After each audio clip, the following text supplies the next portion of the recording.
Class 10 Economics Chapter 1 Topic National Development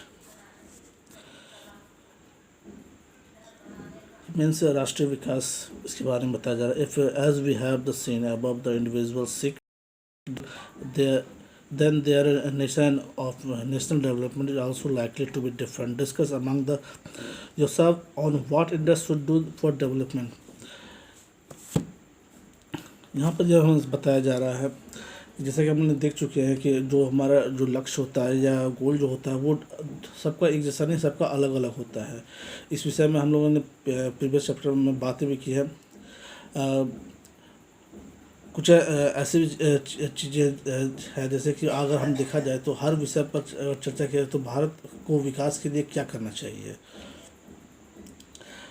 previous classes में हम लोगों ने इसके बारे में पढ़ा भी है. कुछ के जवाब भी या कुछ के जवाब हमें यहाँ पर भी मिलेंगे. उनमें से किसी एक के विषय में अगर आप स्वयं निश्चित हो तो यह समझना आवश्यक है कि देश के विकास के लिए लोगों की धारणाएं अलग अलग भी हो सकती हैं और एक जैसे भी हो सकती हैं और एक दूसरे के अगेंस्ट भी हो सकती हैं.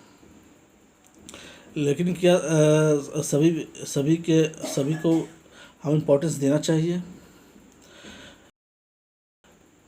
अगर देखा जाए तो कुछ अगेंस्ट भी होते हैं, कुछ निर्णय कुछ ऐसे भी होते हैं कि जिसको हम सुनते भी हैं, मगर यह सोचना भी चाहिए कि क्या यह कार्य करने का कोई बेहतर तरीका है. बहुत से ऐसे लोगों को इससे लाभ भी हो सकता है और बहुत कुछ से नुकसान भी हो सकता है.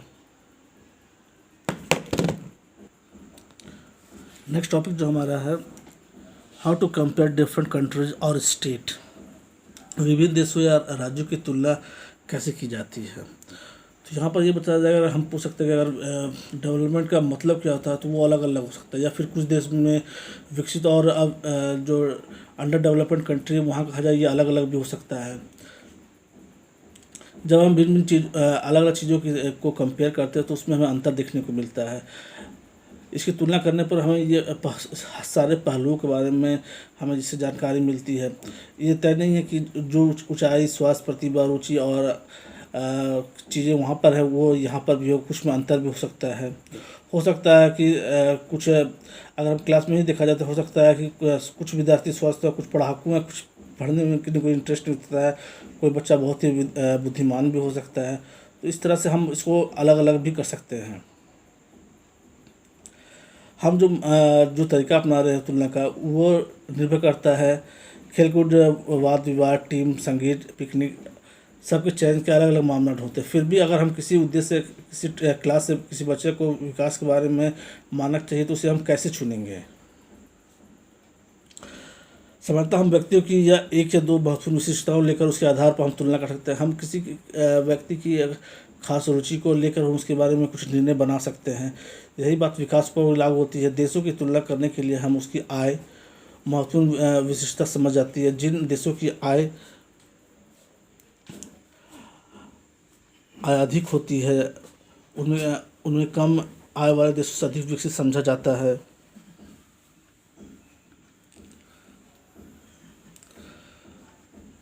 और अगर अधिक आय का अर्थ है कि वहाँ की मानवीय आवश्यकताओं की सभी वस्तुओं का अधिक होना, लोगों की पसंद और जो उनके पास होना चाहिए वो सभी वस्तुएं उनके पास आय से अधिक प्राप्त होती हैं.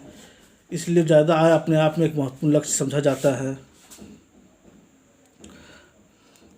अब एक देश की आय क्या है, या किसी देश की आय देश के सभी निवासियों की आय या हमारे देश की कुल आय से इसको हम निकाल सकते हैं. लेकिन कुछ देशों की अगर हम कंपेयर किया जाए तो कुल आय इतना उपयुक्त नहीं हो सकता है, क्योंकि देशों की जनसंख्या अलग अलग होती है. ये ज़रूरी नहीं कि हर कंट्री की जो पॉपुलेशन है वो एक जैसी हो. हर कंट्री का पॉपुलेशन अलग अलग होता है. सो डेवलपमेंट का जो मापदंड है, जो स्केल है, वो भी अलग हो जाएगा वहाँ पर. और इससे इनकम का भी जो एवरेज इनकम भी है वो भी निकालना मुश्किल हो जाता है. तो हम उसके लिए एक देश के दूसरे लोगों के लिए बेहतर यह होगा कि हम औसत आय कैसे निकालें, जो कि देश की कुल आय को जनसंख्या से भाग देकर. इसके लिए हम ये कर सकते हैं कि कुल आय को औसत आय को जनसंख्या से भाग देकर निकाली जा सकती है. औसत आय को प्रति व्यक्ति आय भी कहा जाता है, यानी कि पर कैपिटल इनकम भी कहा जाता है.